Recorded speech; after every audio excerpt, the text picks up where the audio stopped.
Hey everyone, welcome to another installment of Harry Potter Theory. Today we'll be taking a look at the entire Harry Potter series and discussing the top 10 unsung heroes from the Philosopher's Stone to the Deathly Hallows. In thinking about the novels and films of Harry Potter, it's really not all that difficult to name a few of the bravest characters that grace both the pages and the silver screen. Starting with the title character, of course, Harry Potter, or the boy who lived, is without a doubt the most obvious hero of the franchise. Fans don't have to look very far from there to point out other notable heroes, from Harry's courageous and heroic best mates Hermione Granger and Ron Weasley, to the world-famous Professor Albus Dumbledore. And while the headmaster has already well established himself as a hero when Harry arrives at Hogwarts School, the trio of friends also become lauded for their bravery and heroic deeds from their very first year at school. While the recognition of their heroism may go from 60 points to Gryffindor for pure nerve and outstanding courage in their first year, to the gratitude of the entire wizarding world for defeating one of the darkest wizards history has ever known, it's rather inarguable that alongside one of the greatest heroes of all time, Harry, Ron and Hermione are also certainly heroes, all of whom receive the recognition they deserve for their bold and daring feats. But what about all those other characters who helped Dumbledore and the Golden Trio succeed in those accomplishments? For, as we know, Harry and his friends wouldn't have made it as far as they did in their journey to defeat Voldemort without the help of many allies along the way. In today's video, I'll be sharing my picks for the top 10 characters whose bravery and bold actions have received less than their fair share of recognition. The unsung heroes of Harry Potter, starting with Neville Longbottom.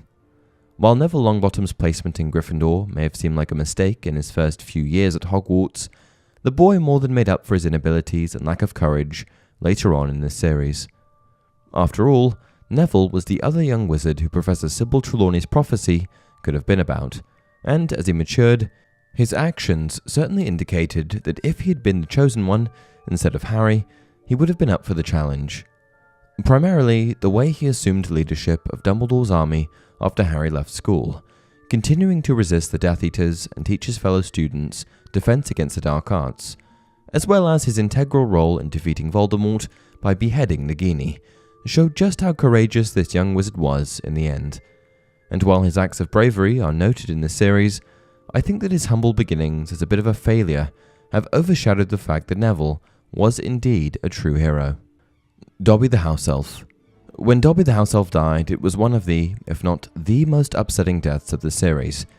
It was this magical creature who only ever wanted to protect Harry Potter, dead in an instant simply because he tried to keep Harry and his friends safe yet again.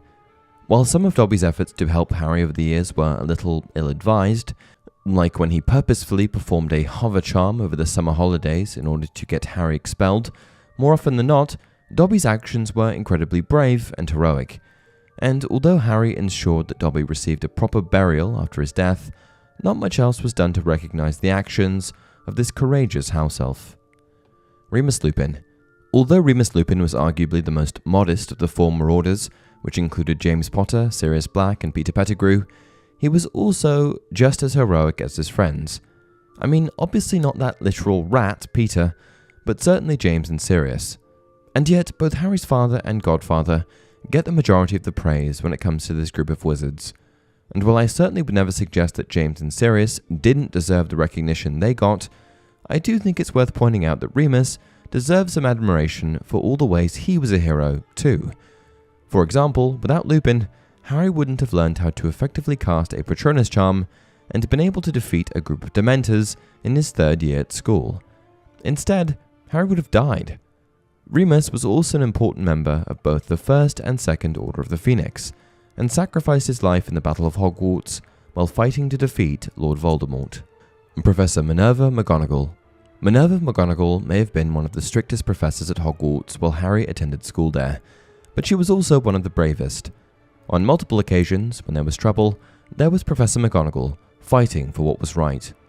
She stayed on as a teacher at Hogwarts even after Dumbledore was murdered and Snape took over in the name of the Dark Lord, in order to protect the students as best she could. She was also one of the first to attack Severus when Harry at last returned to the school in what would have been his 7th year there. Professor McGonagall moved faster than Harry could have believed. Her wand slashed through the air, and for a split second, Harry thought that Snape must crumple, unconscious. Yet, despite all she did for the students of Hogwarts, there's never been much focus on the fact that this witch was an impressive hero many times over, taking part in multiple battles over the years against the dark forces of the wizarding world.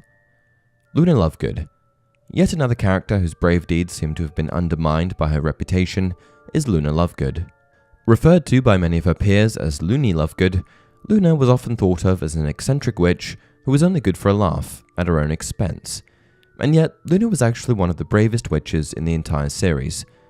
For whatever reason, she decided that she liked Harry and his friends, and decided that she would lend her intellect to their cause of battling dark magic.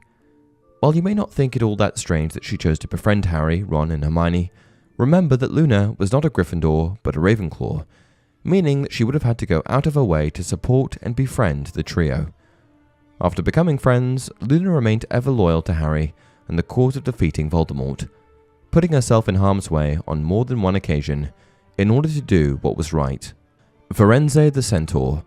Centaurs, like almost all non-human beings in the magical world, are looked down upon in wizarding society by many witches and wizards. So it is likely for this reason that despite the fact that Firenze the Centaur saved Harry Potter's life in his first year at school, that nobody gave him any gratitude for this heroic deed. In fact, Firenze's fellow centaurs were furious that he interfered with human events, and yet, as you can see from the following passage from the Philosopher's Stone, Harry owes his very life to this courageous centaur. The hooded figure raised its head and looked right at Harry. Unicorn blood was dribbling down its front. It got to its feet and came swiftly towards him. He couldn't move for fear. Then a pain pierced his head like he'd never felt before. It was as though his scar was on fire. Half blinded, he staggered backwards. He heard hooves behind him, galloping, and something jumped clean over him, charging at the figure. When he looked up, the figure had gone. A centaur was standing over him. Of course, that hooded figure Firenze saved Harry from, that was none other than Lord Voldemort. Victor Krum. When discussing the events of the 1994 Triwizard Tournament, it's hard not to focus on the heroic actions and tragic death of Hogwarts student Cedric Diggory.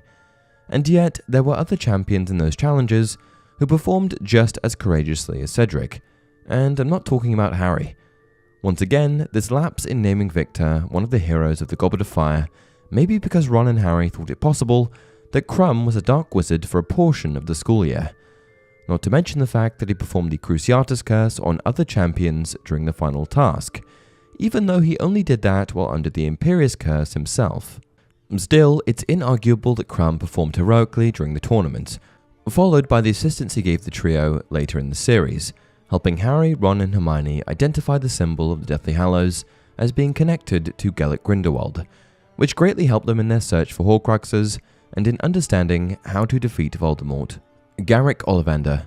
As one of the wizarding world's most famous wand makers, Garrick Ollivander's approach to wand making is uniquely different from many of his competitors. The largest difference, of course, being the way that Ollivander sells his wands. You see, it was his belief that the wand chooses the wizard, not the other way around. So in order for a witch or wizard to find the best wand for themselves, he would allow each and every patron to try out different ones until a suitable match could be made. This is what allowed Harry Potter to find his wand of holly and a phoenix feather core, a most unusual combination, according to Ollivander, made all the more unusual by the fact that this phoenix only ever donated 2 of its feathers for wand cores, with the other one having gone to Voldemort's wand. Of course, it was these twin cores that enabled Harry to effectively protect himself from the Dark Lord's powerful spells over the years. And so, without Ollivander's wand theory, and patience in the process of matching a witch or wizard to a wand, Harry may not have ended up with the very weapon that enabled him to stay alive. Molly Weasley. Despite being celebrated as one of the strongest matriarchs within the fantasy genre, Molly Weasley is never really named a hero.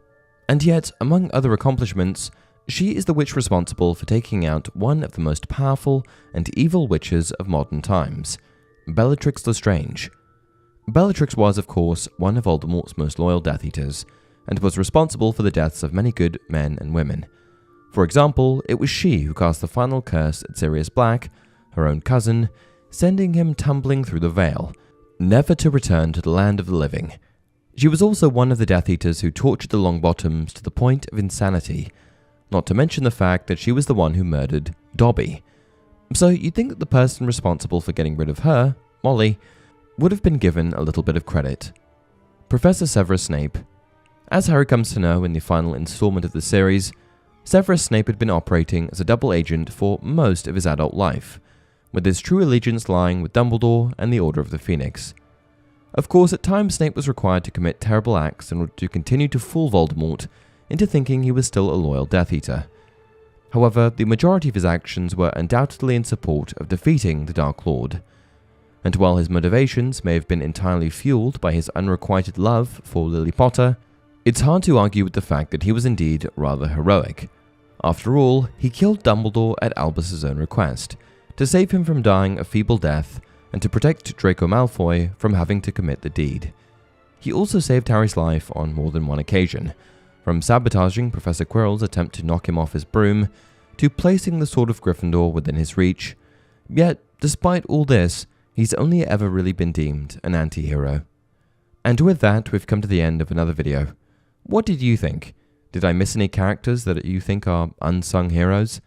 Share your thoughts in the comments below, and as always, if you enjoyed this video, don't forget to like it and subscribe to the channel.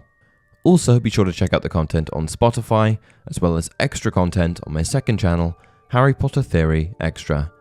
Until next time, remember, it does not do to dwell on dreams, and forget to live.